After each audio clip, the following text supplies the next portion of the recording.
하나님 아버지, 은혜를 감사합니다. 오늘 우리에게 허락하신 이 자리를 통하여 말씀 따라 기도의 자리로 나아갑니다. 성령께서 우리를 인도하여 주시옵소서. 예수님 이름으로 기도드립니다. 아멘. 찬송가 406장 하나님께 찬양드립니다. 찬송가 406장입니다.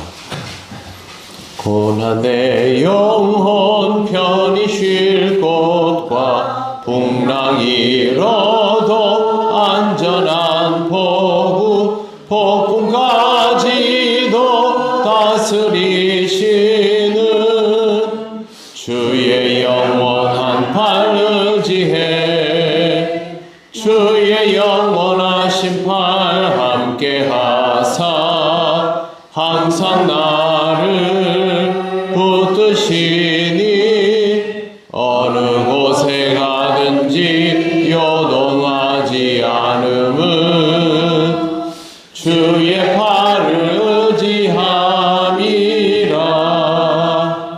세상 친구들 나를 버려도 예수를 함께 동행함으로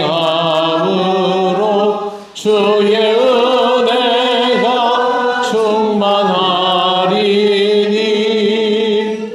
주의 영원한 팔 의지해 주의 영원하신 팔 함께하사 항상 나를 붙드시니 어느 곳에 가든지 요동하지 않음은 주의 팔을 의지함이라.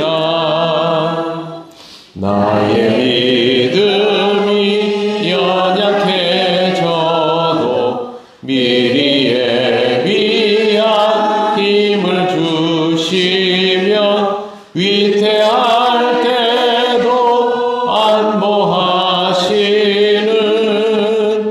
주의 영원한 팔 의지해 주의 영원하신 팔 함께하사 항상 나를 붙드시니 어느 곳에 가든지 요동하지 않음은 주의 팔을 의지함이라.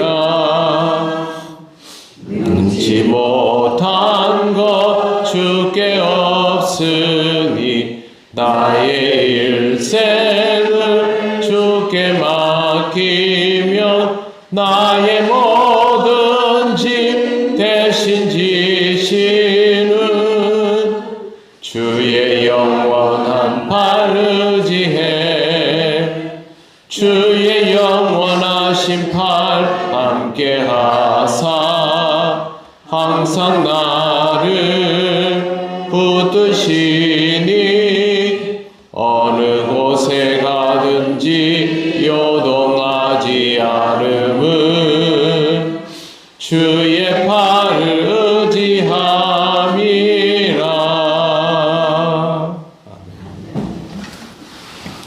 하나님 말씀 요한계시록 9장 11절 12절입니다. 신약 407쪽입니다.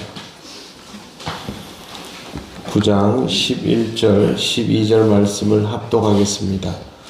그들에게 왕이 있으니 무저갱의 사자라. 히브리어는 그 이름이 아바돈이요 헬라어는 그 이름이 아볼론이더라. 첫째 화는 지나갔으나 보라 아직도 이후에 화 둘이 이르리로다. 아멘. 네, 그들에게 왕이 있으니 무저갱의 사자라 이렇게 하면서 이름이 나옵니다. 어제도 말씀드렸지만 황충의 무리는 왕이 있습니다.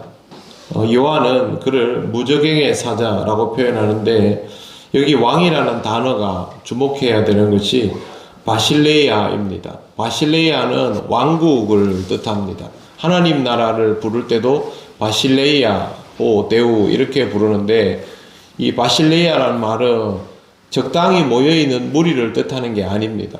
육안으로 확인할 수 없는 거대한 무리 혹은 그 이상의 의미를 가진 왕국, 나라를 뜻할 정도입니다.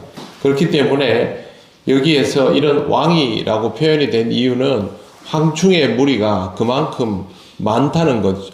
성경에 보면 천군 천사가 나타나서 나팔을 불고 찬미하고 이런 표현 나오지 않습니까? 그것도 보면 수를 셀 수 없다라는 전제가 깔려 있죠. 지금 황충의 무리도 수를 셀 수 없습니다. 어제 말씀드린 것처럼 단순한 벌레를 의미하는 것이 아니고 이미 사이즈도 크고 무리도 많고 날개짓도 하고 무기도 가지고 있고 투구 같은 것도 쓰고 있는 듯 보이고 굉장히 무서운 형태인데 거기다가 사람 얼굴까지 하고 있어서 사실은 상상을 하는 것만으로도 소름 끼치는 형상입니다. 그런데 그 무리에 우두머리가 따로 있다라고 하고 무저갱의 사자라고 표현하는 것은 힘이 그만큼 강하다라는 뜻입니다.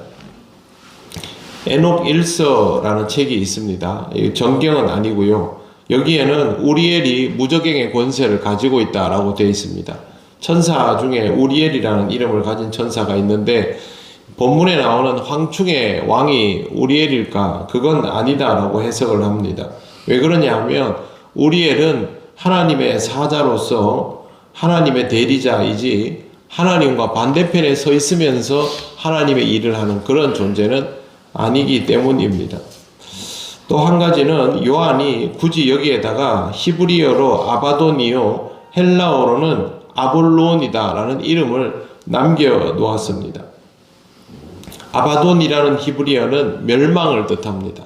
혹은 멸망의 장소를 뜻하는데 아바돈은 죽음을 멸망이나 사망을 의인화시켜 놓았다라고 보면 됩니다.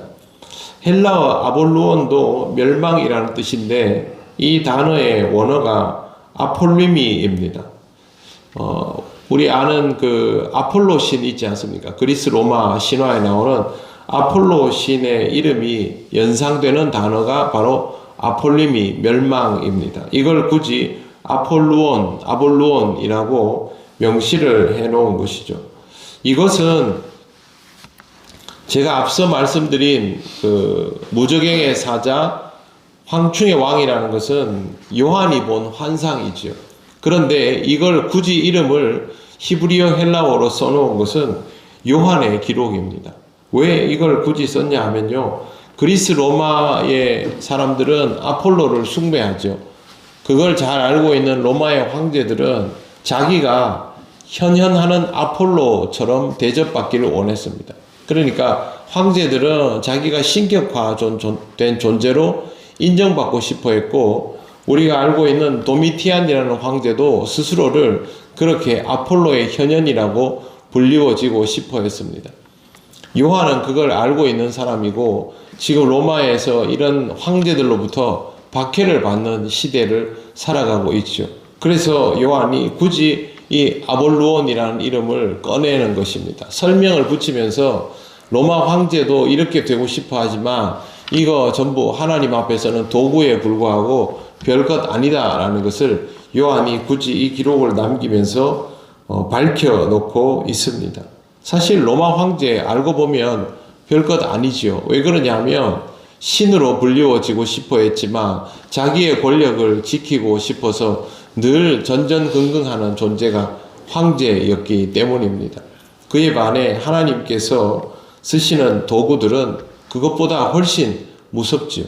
그러니까 지금 당시에 로마에 있는 기독교인들을 박해하던 황제들이 대단해 보이지만 알고 보면 별것 아니다라는 것을 요한이 굳이 기록하며 밝히고 있는 것입니다.